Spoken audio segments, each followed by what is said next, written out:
मेरे पास एक प्रश्न है, वो इस समय के विषय से तो नहीं जुड़ा, लेकिन मैं जोड़ के जरूर उत्तर दे देता हूं। आजकल हमारे घरों में पेप्सी कोक से भी ज्यादा नूडल्स खाया जा रहा है।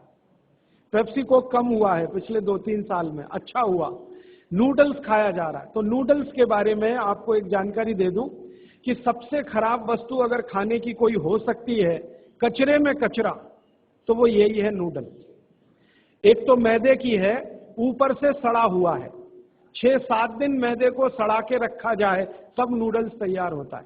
और इस नूडल्स में टेस्ट लाने के लिए सुअर के मांस का रस मिलाया जाता है।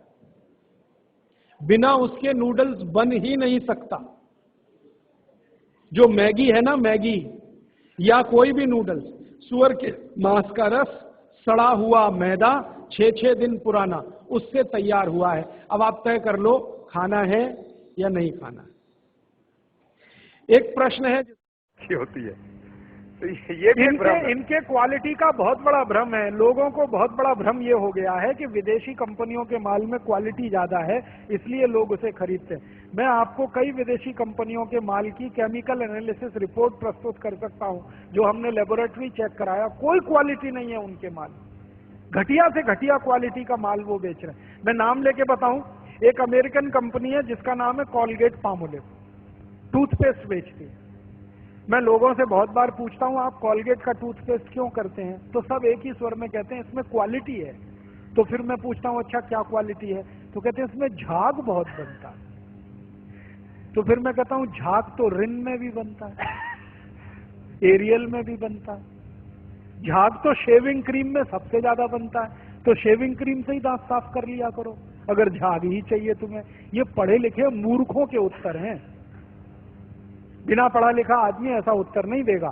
जो एजुकेटेड इडियट है वो इस तरह का। और ये उत्तर मुझे पता है कहां मिला? दिल्ली यूनिवर्सिटी में मैं एक लेक्चर कर रहा था डिपार्टमेंट ऑफ मैथमेटिक्स में। वहां के एक प्रोफेसर ने उत्तर दिया, किसी कॉलगेट में बहुत अच्छी क्वालिटी है, झाग बहुत बनता है। तो मैंने कहा प्रोफेसर साहब, आप डेंटल क्रीम से दांत क्यों नहीं साफ कर लेते? शेविंग क्रीम से दांत क्यों नहीं साफ कर लेते? एरियल से दांत क्यों नहीं साफ कर लेते? सबसे ज्यादा झाग तो उसी में बनता है। तो एकदम चुप प्रोफेसर। फिर उसने मुझे कहा अच्छा आप ही बताइए क्वालिटी क्या होती है। मैंने कहा प्रोफेसर साहब, आप मैथमेटिक्स के प्रोफेसर होके अगर ये नहीं जानते कि क्वालिटी क्या होती है तो क्यों चिल्लाते हैं कि ये क्वालिटी होती है? जब मालूम ही नहीं है तो कहो ना हमको नहीं मालूम क्वालिटी क्या होती है, हम तो विज्ञापन देख के ये सामान खरीद लाते हैं। मैंने उनको समझाया कि कॉलगेट टूथपेस्ट बनता किस चीज से है, उसकी क्वालिटी क्या है, ये समझने की बात है। तो उनका हाँ बताइए। तो मैंने उनको बताया, वो मैथमेटिक्स के थे, थोड़ा केमिस्ट्री भी जानते थे। केमिस्ट्री में एक केमिकल होता है, उसका नाम है सोडियम लॉरेल सल्फेट, उससे कॉलगेट बनता है। क्योंकि सोडियम लॉरेल सल्फेट डाले बिना किसी भी टूथपेस्ट में झाग पैदा नहीं हो सकता। और सोडियम लॉरेल सल्फेट का आप देख लीजिए, आप में से थोड़े भी केमिस्ट्री पढ़े हुए लोग हैं तो केमिस्ट्री की डिक्शनरी में सोडियम लॉरेल सल्फेट देखिए, उसके सामने लिखा हुआ है पॉइजन, जहर है। 0.05 मिलीग्राम मात्रा में शरीर में चला जाए तो कैंसर कर देता है, और वो कॉलगेट में भरपूर मात्रा में मिलाया जाता है। और आपको एक जानकारी दूं, अमेरिका और यूरोप के देशों में कॉलगेट जब बेचा जाता है ना, तो उस पर अंग्रेजी भाषा में चेतावनी लिखनी पड़ती है कॉलगेट के पेस्ट पर।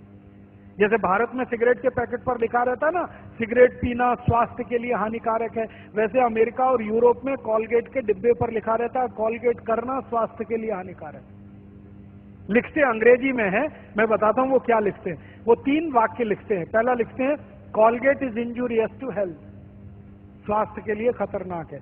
दूसरा वाक्य लिखते हैं please keep out this Colgate from the reach of the children below 6 years, माने 6 साल से कम उम्र के बच्चे को ये पेस्ट नहीं देना।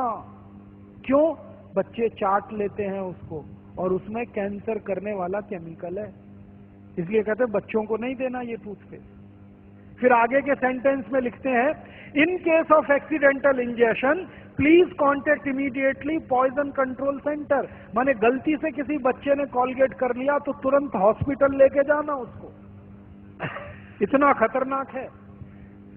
और तीसरा सेंटेंस लिखते हैं if you are a adult then take the paste on your brush only in pea size, मतलब क्या है, अगर आप बड़े आदमी हैं तो अपने ब्रश पर बिल्कुल थोड़ी मात्रा में चने या मटर के दाने से आधी मात्रा में ही कॉलगेट लेना, क्योंकि कार्सिनोजेनिक है।